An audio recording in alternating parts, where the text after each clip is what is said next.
Good evening, amazing AIS educators, and welcome back to the channel.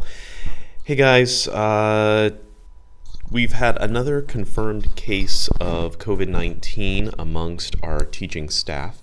This time Miss Rasha has tested positive, and we found that out earlier today. Now, when we get information like that, whether it's a student or a staff member, and unfortunately so far it has only been amongst the staff where we receive this information, we immediately begin contact tracing. But again, let's pause, because just like our other two staff members, Ms. Rasha got her test, and the first thing she did was let us know as a health and safety measure. So thank you so much for that. Contact tracing revealed that there were several staff members who were in direct contact with Ms. Rasha. Additionally, last week, only grade 2, only cohort A, 2A, and 2C were impacted. So what that means is they need to quarantine, and you received a courtesy email about the communication that went out to the parents earlier. As of this time right now, it is 6:01 p.m. I have not received any follow-up emails from parents.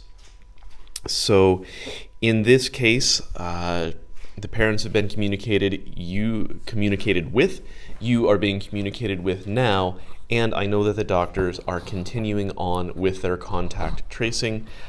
Later tonight, I am sure I will receive an email from the doctors. Please remember that contact tracing does rely upon people's memories, and Ms. Rasha's exposure was last week. Additionally, it's a long process, and by long, we have to track down the phone numbers of the people impacted. We have to phone them. We have to keep phoning them if they don't immediately answer. And then we have to document the conversation and make sure that we cross-check any type of conversation like, well, I think I might have been, or I'm not sure, but someone else might know. So contact tracing, if you're wondering, well, why is there a delay? Why does this take so long, and why, knowing that we got the email during the workday, do we not have contact tracing complete right now? That's the reason why, is that these conversations on average take about half an hour.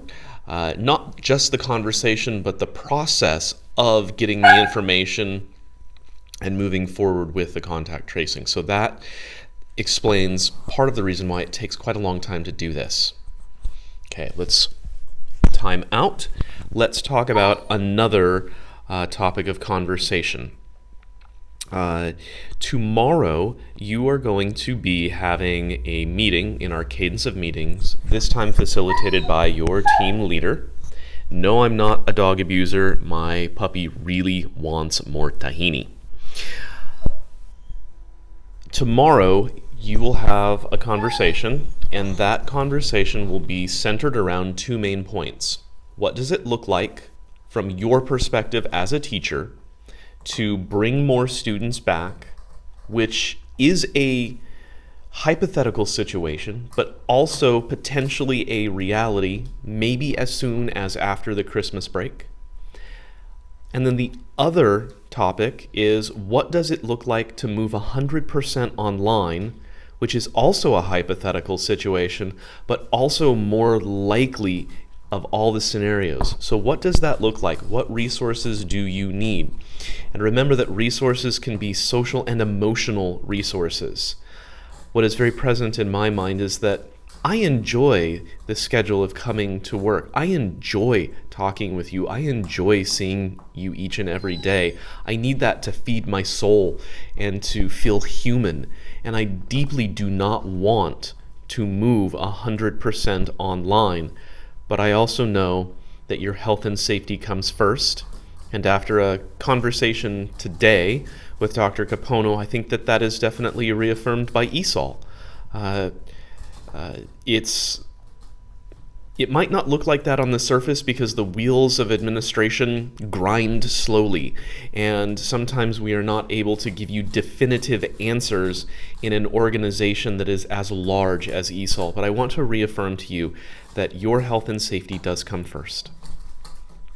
So please engage in that conversation with your team leaders. Please know that you'll continue to be communicated with about COVID-19 updates. And please also know that, yes, you are hearing a lot about parents who are frustrated and deeply want their children back 100% face-to-face, and that they've organized and they are, very active in WhatsApp. Here is what's happening. Today, I talked to that parent representative as a way to hear her out.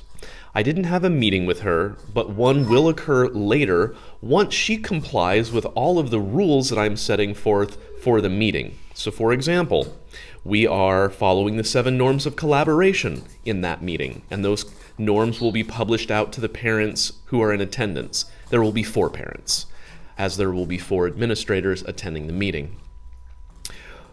We will have a timekeeper, we will have a process checker, and we will have a minute taker. And the minutes of those meetings of the meeting will then be verified by the people in attendance, so we can publish those out to the community.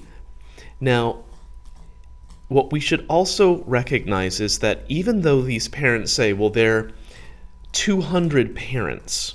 Yeah, okay, you're 200 parents. Your moms and dads who have 1, maybe 2 children, maybe 3. But even though you look at that, you look at the number of students that they represent, this very loud group of people is in the minority. And we know in Egypt that sometimes, and in other countries, that sometimes when we don't hear things, like we don't hear from a large group of people that they want 100% of the students back, that means that they are cautious. That means that they know the hybrid system is working. So not hearing from a large group of people who are silent is what we should remember to focus on, because that's the majority, not this small group of people who are vocal, upset, and basically thinking that they are the 800-pound gorilla in the room, when really they're just kittens. And we're going to take care of this. We're going to hold the line. But we have to also make a plan to be ready for 100% online or 100% face-to-face. Thank you so much for watching. And as always, stay happy, stay healthy, stay safe. And again, speak your truth. Your voice is incredibly important in this. We need to hear from you.